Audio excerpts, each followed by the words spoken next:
Hello and welcome back to my Kansas City Royals series here on Out of the Park Baseball. I am super excited for this episode. It is the final episode of the Kansas City Royals series. We've got a lot to go through. I actually made a bunch of bar graphs and charts that we're going to be going through, just kind of talking about where the value of our players came from, whether it was the draft or trades, things like that. We're also going to give out various awards, who were the most valuable players during our franchise. So I think that this is going to be a really exciting episode, and I'm trying to figure out exactly where to start. Maybe let's just take a look at the team history. I mean, you can see we're in the year 2047, so we have simmed ahead quite a bit here. You can see we ended up winning the championship 3 times, and obviously we won it as a general manager in 2024. I took the team through the trading deadline in 2025 and then just let the computer take over. But the Royals made the playoffs a lot, won 2 more championships, and you can see really the budget. You know, we started off with basically $64 million as our total budget and ended up getting up to about $230 million at the peak budget for the Royals. So I don't know that that's totally realistic, but certainly in the sim, we turned the budget around basically and made them into a big market team. So that's kind of exciting. Anyway, let's jump right into it. And we're going to start out by giving out some awards. So the most valuable player during our simulation was Ismael Zermeno. He had 90 wins above replacement during the sim. Obviously, he was a member of the 2024 Royals World Championship, basically just an above average player that year. But you can see had 627 career home runs, stole 400 bases. He was not great defensively, but offensively just a machine. And he was actually a first ballot Hall of Famer, got 97.9% of the votes. So really, really exciting stuff there. So anyway, he was the most valuable player that came into our system.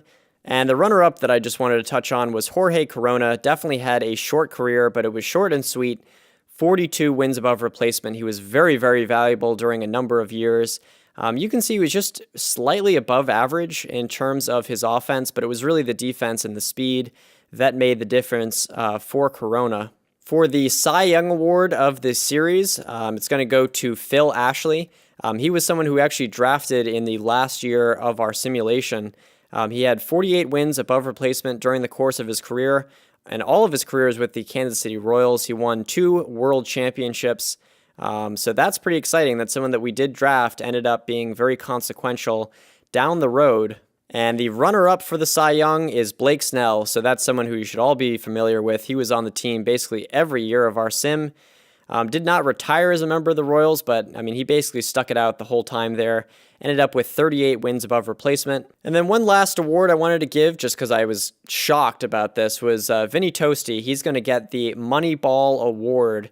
So ended up being a below-average Major League hitter during the course of his career, but you can see he had 28 wins above replacement. If we take a look at the salary he made, it was only $18 million, so he had more than 1 win above replacement per $1 million that he earned. And looking back through the series, I could not find anyone else who was even a ratio of 1-to-1. It was like they would make maybe $2.5 million per win above replacement. He made less than $1 million per win above replacement. And it was not even close. It was way lower than that. And I think it's just because in baseball, stolen bases and defense are still underrated. So just because he's a below average offensive player does not mean he's a bad player. So anyway, we are going to take a look at some of our best draft years and best trades after this. But I just want to look at some of these numbers. So I think this was pretty fascinating. What I wanted to do here is just see how valuable certain ways of gathering players were. So in other words, is the draft the best bang for your buck, or free agents the best bang for your buck?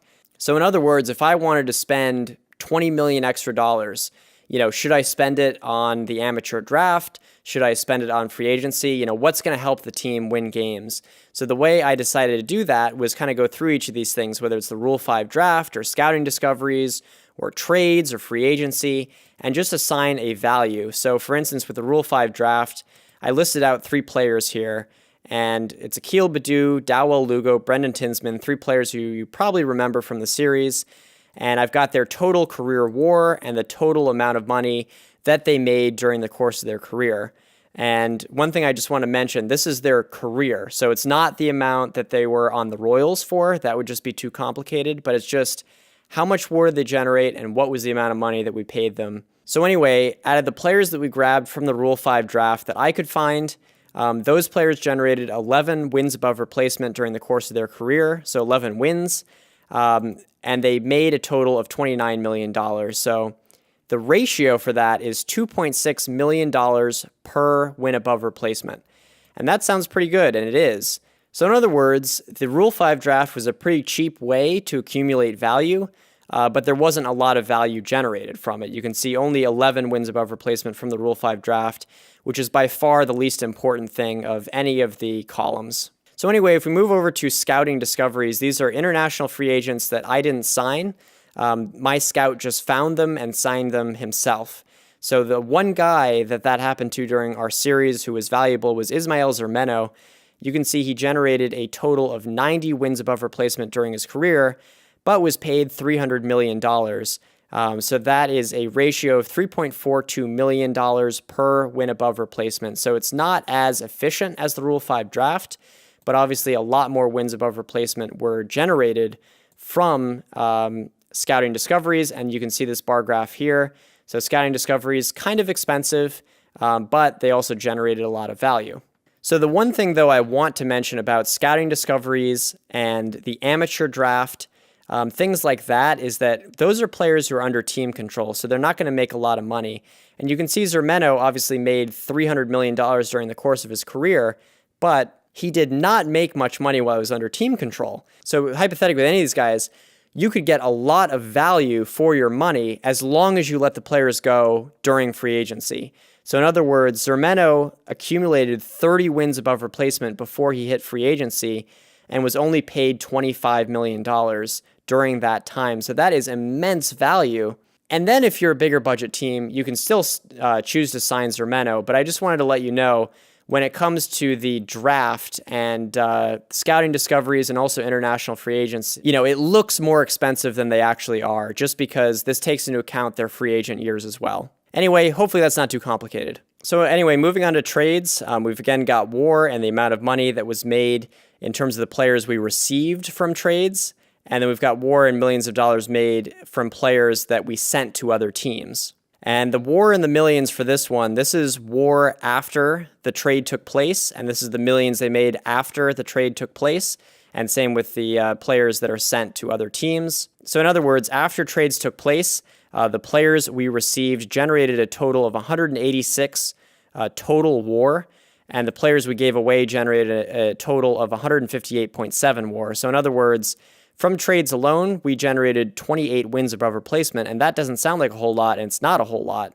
If you take a look, trades were not very important in terms of generating value, but after trades took place, the players we sent away ended up making $888 million, but the players we received only made $877 million. Now, that's not a huge difference, but if you think about the fact that we gained 30 WAR and we saved $10 million, that is an amazing ratio, and that's why when you take a look at this graph, you can see trades are actually in the negatives here.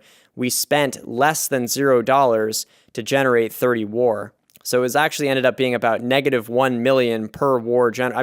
It's crazy. So trades ended up being very helpful, even though we didn't generate a ton of WAR from them, if that makes sense. Then we'll move quickly through free agents. So you can see free agents generated a total of 75 wins, but cost a lot of money. So that was by far the most expensive thing. You can see free agents, over $5 million per win above replacement. That was the cost of it. Then we've got the starred category. That was basically Kansas City prospects that were already in the system. And how many wins did they generate and what was the total amount of money they made over the course of their careers. Then we've got international free agents. This is actually Jorge Corona. So he generated 42 wins above replacement alone. And then also Arturo Espinoza. You guys may remember him. He never made the majors during our series, but he did play for the Royals afterwards. And he generated 35 wins. So in total, that was a pretty efficient way to generate value. But it was the draft. The draft was the big one. The draft generated 227 WAR. You can see pretty evenly distributed among a number of guys here. And then this is the total amount of money that they made. Now with the draft, it could be that there were guys like in the 18th round who ended up being valuable. I'm not going to find those people. But anyway, even not counting those people, a lot of WAR generated and not a ton of money. Now, the money part does not include, whatever signing bonuses were given out. So that's kind of an asterisk with this, but I don't think it would really change things too much. So yeah, if we just take a look at the bar graphs again, you can see the draft definitely generated the most value, but it wasn't necessarily the most efficient thing. It wasn't inefficient, but it wasn't the most efficient. Free agents were the most inefficient way to generate value in terms of money spent. But they still represented a big chunk of our value during the course of our series. And then trades were by far the most efficient way, but they did not generate a ton of value. And you could say the same thing really about the Rule 5 draft. So anyway, that's kind of complicated. It's kind of in-depth. But I thought that was really cool and interesting. Took some time to get that together. So I hope you guys found that interesting. Anyway, we're just going to go through the best trades of the series and the worst trades of the series. I could really only find one best trade, to be honest, and that was the trade for Blake Snell. So we've been over Blake Snell's numbers. We also got Ian Gabo, who was a relief pitcher that was pretty valuable during our series, and we sent away Whit Merrifield, who was someone who was actually the All-Star Game most valuable player in the year that we traded him. However, was not really ever valuable during the rest of his career. You can see only generated 5.7 WAR. And another reason I think this is one of the best trades is we were able to extend Snell to a very, very affordable long-term contract. So that generated a lot of value for us. For the worst trades, there are a lot of them. So Carlos Martinez, easily one of the worst trades that we made.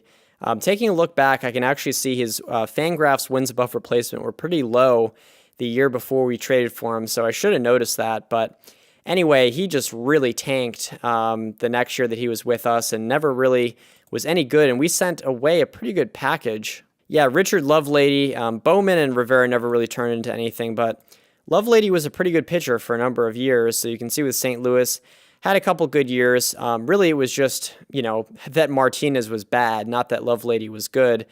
And we had to pay him a good amount of money. So definitely not worth that trade, but I guess not a complete disaster either. Another one that was really, really bad was a trade involving Sean Reed-Foley. And it was this one here. So we traded Sean Reed-Foley, Alberto Mondesi, Grant Wolfram, Foster Griffin for Jacob Barnes, Trent Grisham, and Josh Pennington. Now, Pennington was someone who literally just got Tommy John surgery and never came back. He had to end his career due to the injury. Trent Grisham, never really a major league player. And Jacob Barnes, if I remember, just fell off the face of the earth and was never really the same. So he had some pretty good ratings, had never really pitched well, and never really pitched well after we got him either. So that was kind of that. But Alberto Mondesi turned out to be an absolute stud. You can see 30 wins above replacement. Now, we traded him during this year. He was 23 years old. And part of it was we didn't really have a spot for him on the team. But he also had some bad numbers in AAA as well, so I just wasn't impressed. But you can see, turned out to be a very good player. Was a 5-win player during his age 27 season, and then had some good years in his mid-30s. So kind of out of nowhere, Alberto Mondesi, a very good player. And then the last worst trade was Kapazoo. So we traded him. Yeah, this was a really bad trade. We traded him along with Jeremy Kuntz for Jesus Armando Sanchez and Marquito Casilla. Casilla, a relief pitcher, he was pretty good for us, but, relief pitchers generally aren't that valuable. And then we also got Sanchez, who had 20 wins above replacement during his career. He had 6.4 wins the year before we traded for him and had 2.8 wins through half a season of the next year. So he was someone who really looked good. 25 years old, had some great ratings, but he just fell off the face of the earth with the Kansas City Royals. You can see he did have one other 3.4 win season, but never really put it together. And then the two guys we gave up, Kapazoo, really had a fantastic career. And a lot of his value came before we traded Kapazoo, but he was still very solid for the Rays and was only making $5 million per year. So that was an absolute steal. And then the other guy we gave up, Jeremy Kuntz, another very valuable player. So he had 23.4 wins during the course of his career and was really valuable for basically 4 out of 5 years from his age 25 season through his age 29 season. And lastly, for the last thing, just wanted to take a look at our draft history. So again, so much value came from the draft. Where did that come from? A lot of it was Vinny Toasty and Griffin Conine. Conine, if you're wondering, kind of had his career go south in the second half of his career. Really good through age 28. Not really after that. But anyway, still generated 24.5 wins during his career. Toasty, obviously, we've been through. Madrigal had 26 wins during the course of his career. Kenan Shanowski never really turned into anything, but he did have one good year with the Blue Jays, for anyone wondering. But he generated just 5 wins during the course of his career. He was the 3rd overall pick for us. And in fact, so was Madrigal and Mark Owen. Mark Owen barely even made the majors. But yeah, this Ian Buchholz ended up with 12 wins above replacement during his career. Jeremy Kuntz, we just talked about. Mike O'Donnell was a good reliever for us. He had 10 wins above replacement for us.